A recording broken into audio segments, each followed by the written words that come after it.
Bienvenidos. A continuación, analizaremos las principales cuestiones del módulo 4 de la materia Derecho Tributario. Como siempre hemos hecho, en primer lugar recordaremos cuáles son los objetivos generales de la materia. En primer lugar, lograr una adecuada comprensión de los conceptos básicos del derecho tributario. En segundo lugar, entender cuál es la finalidad genérica de los tributos. En tercer lugar, analizar la legislación tributaria y relacionarla con el resto del ordenamiento jurídico vigente. Y por último, aplicar la teoría en materia tributaria a casos prácticos concretos. Los objetivos específicos de la materia eran los siguientes. En primer lugar, definir qué era un tributo y cuáles son sus principales características y modalidades. Recordemos que en su momento definimos el tributo como una prestación patrimonial, habitualmente dineraria, que el Estado exige en ejercicio de su poder de imperio y en virtud de una ley a los fines de satisfacer las necesidades básicas de la comunidad. Recordemos que el Estado es quien tiene a su cargo la satisfacción de las necesidades básicas y para ello debe contar con sumas de dinero que le permitan satisfacer o soportar el gasto público que demanda la satisfacción de las necesidades de la comunidad. Por ello, el Estado ejerce lo que se denomina el poder tributario. Esto es la aptitud que tiene para exigir tributos a las personas que se encuentran bajo su soberanía. Básicamente, cuando se ejerce el poder tributario, lo que se efectúa es una extracción coactiva de dinero a los particulares en concepto de tributo. Recordemos que paralelamente con el concepto de poder tributario, teníamos el concepto de potestad tributaria, que era la aptitud que tiene el Estado para crear, modificar o suprimir unilateralmente tributos. Pero recordemos que la potestad tributaria no podía ser ejercida de manera ilimitada, de manera absoluta, sino que básicamente se encontraba restringida por dos grandes principios: el principio de legalidad y el principio de capacidad contributiva. El principio de legalidad exigía que los tributos deben ser creados mediante una ley y que esa ley debe contener todos los elementos estructurales del mismo. Por su parte, la capacidad contributiva, ni más ni menos, decía que las personas que deben abonar los tributos deben poseer aptitud de pago público. Es imposible que el Estado pueda exigirle el pago de un tributo a una persona que no posee aptitud de pago público, que no posee capacidad contributiva. Y de la capacidad contributiva se desprendían las principales garantías materiales que se encontraban insertas en la Constitución Nacional. En primer lugar, destacamos la generalidad, luego la igualdad, la no confiscatoriedad, la proporcionalidad, la equidad, el control jurisdiccional, la seguridad jurídica, la libertad de circulación territorial, etcétera, etcétera.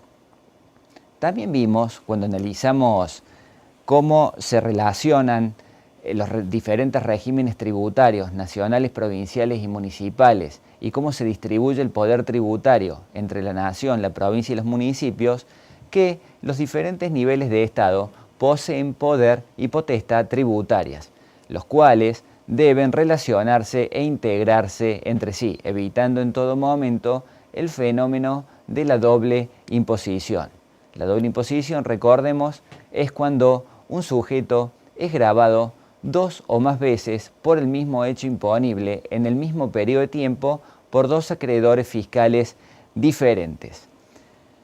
Básicamente, cuando analizamos estas cuestiones, dijimos que tanto el Estado nacional como los estados provinciales y los municipales, en mayor o en menor medida, necesitan satisfacer o deben satisfacer, para ser más preciso, las necesidades básicas de sus respectivas comunidades, para lo cual cada uno de ellos va a contar con diferentes atribuciones en materia tributaria.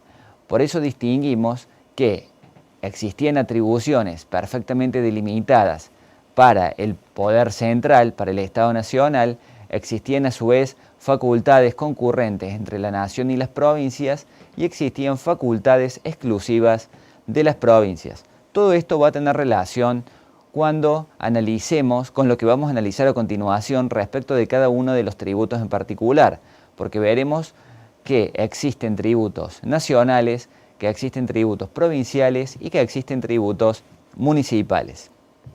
Dentro de los objetivos básicos de la materia, también encontramos el análisis y el estudio de la estructura de la obligación jurídica tributaria principal. Básicamente vimos que la obligación jurídica tributaria principal era el vínculo que se entablaba entre el fisco como sujeto activo y los sujetos pasivos con motivo de un tributo, en virtud del cual el Estado le puede exigir a los sujetos pasivos el pago de una suma de dinero por dicho concepto. No olvidemos que el Estado está siempre buscando recaudar la mayor cantidad de dinero a los fines de poder realizar la satisfacción de las necesidades básicas de la comunidad. Asimismo, analizamos cómo se determina la obligación jurídica tributaria principal y cuáles son los principales deberes formales que deben realizar los contribuyentes, como así también cuáles son las facultades de investigación y fiscalización por parte del fisco. Vimos que a nivel nacional la regla imperante es que los contribuyentes son quienes deben realizar la determinación tributaria a través de la presentación de una declaración jurada.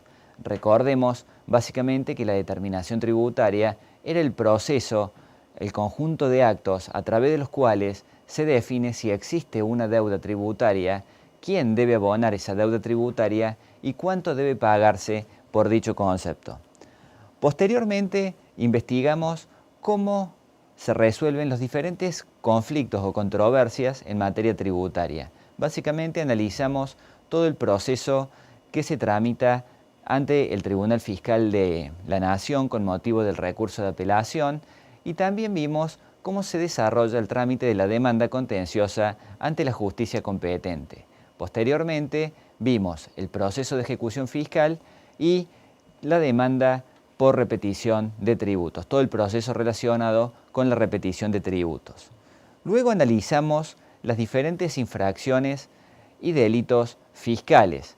Vimos cuáles son las consecuencias jurídicas de su realización y analizamos básicamente dos grandes ordenamientos legales. Por un lado, la Ley 11.683, que regula el derecho penal tributario infraccional, y por otro lado, la Ley 24.769, que regula todo lo atinente al derecho penal tributario delictual. A continuación, veremos un esquema de la materia. Básicamente, este es el esquema general. Como vimos, la materia está dividida en dos grandes sectores. Por un lado, en un sector general, estudiamos en primer lugar qué son los tributos, qué es el derecho tributario, cuáles son las características particulares del derecho tributario y cómo se relaciona el derecho tributario con el resto del ordenamiento jurídico, básicamente con el derecho constitucional, con el derecho civil, con el derecho procesal, con el derecho comercial, con el derecho penal y con el derecho internacional. Y luego tenemos una parte especial que analiza y estudia todos los tributos en particular, tanto los nacionales, los provinciales como los municipales, que es lo que justamente va a tratar este bloque. Los objetivos del módulo 4 básicamente son, primero, analizar cada uno de los tributos, de los principales tributos por supuesto. Luego, definir su respectivo hecho imponible en sus diferentes aspectos, en su aspecto material, personal, temporal y espacial. Determinar quiénes son los sujetos pasivos del tributo, definir cuál es su respectiva base imponible y alícuota y analizar cuál es el procedimiento de determinación y pago. Por último, veremos si existen algún régimen de deducción y de exención en cada uno de los tributos en particular. El esquema conceptual del módulo 4 es el siguiente. En primer lugar, vemos que estamos ya dentro de lo que se denomina el régimen, el sector especial del derecho tributario, dentro de la parte especial del derecho tributario, que estudia los tributos en particular, los nacionales, los provinciales y los municipales, determinando en cada caso su hecho imponible, su sujeto pasivo, su base imponible, alícuota, el procedimiento de determinación, su pago, el régimen de deducciones y de exenciones correspondiente. Vamos a dar comienzo a continuación con el desarrollo de la clase. En primer lugar, analizaremos el impuesto a las ganancias. El impuesto a las ganancias está regulado en la Ley 20.628 y sus modificatorias. Y básicamente en su artículo primero dice que su hecho imponible es la obtención de rendimientos, rentas, enriquecimientos, beneficios, ganancias y utilidades que son obtenidos por las personas de existencia visible y por las personas de existencia ideal. Vemos entonces cómo el legislador ha considerado la obtención de una utilidad, de una ganancia, de un enriquecimiento, de una renta, como un fenómeno o un signo exteriorizador de capacidad contributiva. Son hechos reveladores de aptitud de pago público. Es indudable que en una comunidad quienes obtienen mayor utilidad, quienes obtienen un mayor rendimiento, están en mejores condiciones que otros a los fines de colaborar para soportar el pago de las necesidades básicas de la comunidad. En conclusión, el hecho imponible por excelencia es el correspondiente al impuesto a las ganancias, que es la obtención de utilidades por parte de personas de existencia visible o de existencia ideal. Vemos básicamente entre sus caracteres que al ser un impuesto directo, originariamente es provincial, conforme lo establece el artículo 75, inciso segundo de la Constitución Nacional. No obstante ello, se encuentra delegado a la Nación justamente por la cláusula transitoria que incluye el artículo 75, inciso segundo, que le permite al Estado apropiarse de esta prerrogativa o de esta facultad por un tiempo determinado y en tanto una situación de emergencia o de necesidad así lo exija. Decimos que es un impuesto directo porque revela de manera inmediata capacidad contributiva y además porque el contribuyente de iure no puede trasladar la carga tributaria al contribuyente de facto, es decir, que el destinatario legal tributario será quien deba abonar el tributo correspondiente. Decimos también que es personal, porque respecto del impuesto a las ganancias que se cobra a las personas de existencia visible, se tienen en cuenta los aspectos personales de los sujetos. Básicamente, se analizará si el sujeto, la persona de existencia visible, se encuentra casado, no se encuentra casado, si tiene hijos, si tiene familiares a cargo, y todas esas circunstancias personales tendrán incidencia a la hora de la determinación y liquidación del impuesto. Por otro lado, es un impuesto periódico, debido a que la obtención de la utilidad debe realizarse entre el 1 de enero del año calendario y el 31 de diciembre. No obstante lo cual, el legislador considera que el hecho imponible se perfecciona el 31 de diciembre de cada año calendario.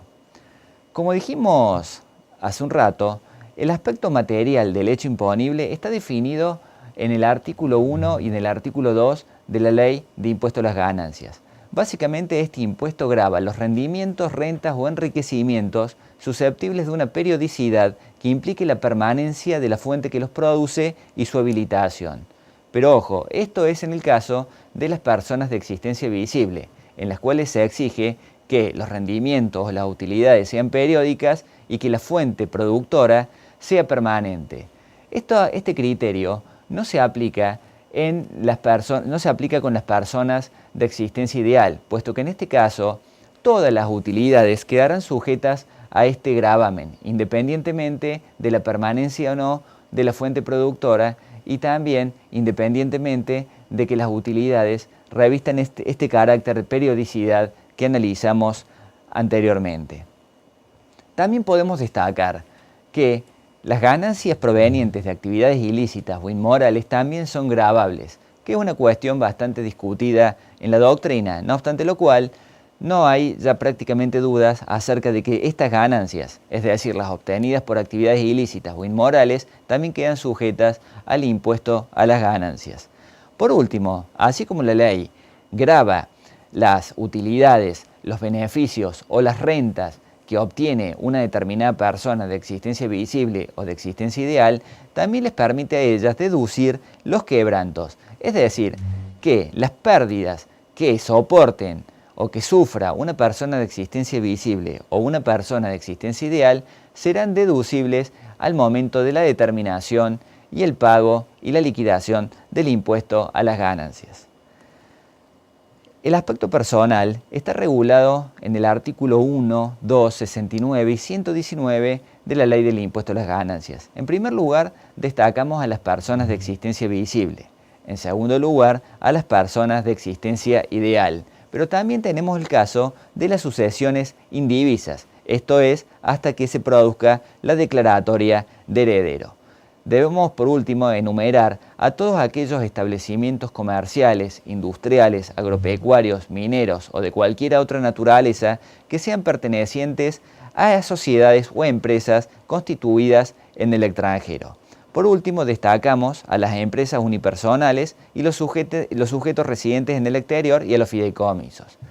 Con esto damos por terminado el primer bloque del módulo 4 y a continuación veremos un video que es lo suficientemente explicativo acerca de por qué se debe cobrar tributos a las personas y cuál es la finalidad específica que tiene la percepción de los tributos. Así es como funciona el sistema de impuestos. 10 amigos que juegan juntos al fútbol se reúnen todas las tardes para beber en el mismo bar unas copas. Y tenían establecido un sistema peculiar de pago, para pagar por su cuenta.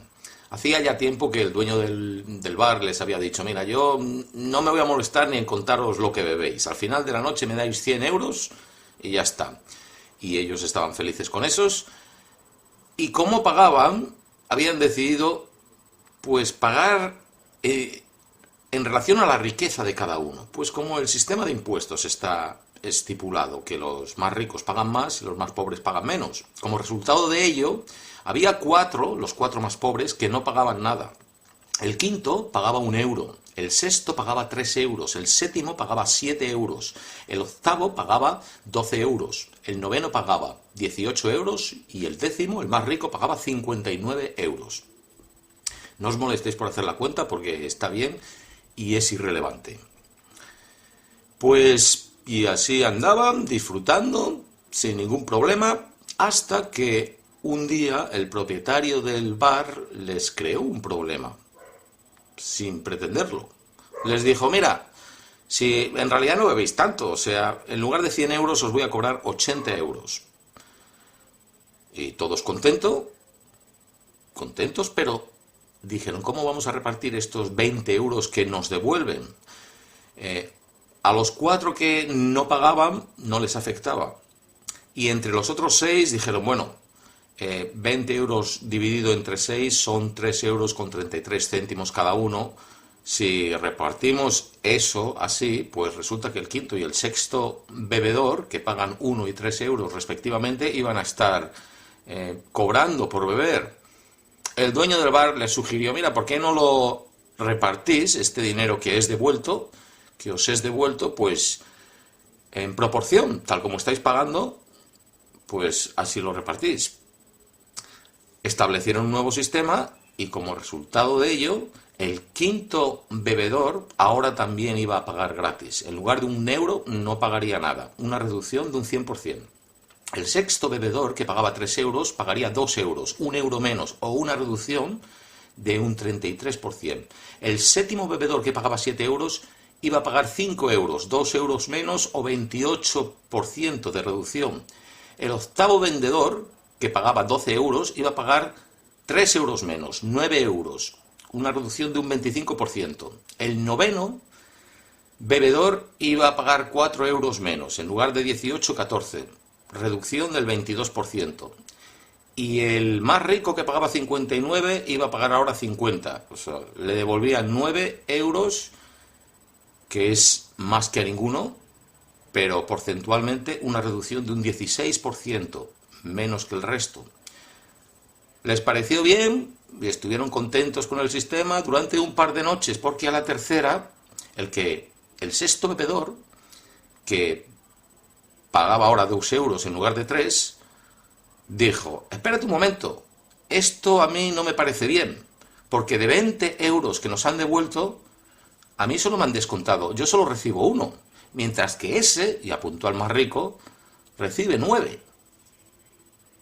Y el quinto bebedor, que ahora también bebía gratis, dice, oye, pues es verdad, pues a mí solo me han devuelto 1 euro también, y él son 9 veces más. Y el séptimo bebedor dice, pues a mí me han devuelto solo 2 euros, y es que es verdad, el sistema siempre favorece a los ricos. Y los 4 que no habían pagado nada, no estaban sin pagar, dijeron, pues oye, a nosotros no nos han devuelto nada. El sistema siempre está explotando a los pobres. O sea, se calentaron, y como resultado de ello cogieron al más rico y le dieron una paliza. Y el más rico, a la noche siguiente, no apareció. Y a ellos no les importó. Siguieron viviendo sus bebidas, pero a la hora de pagar se dieron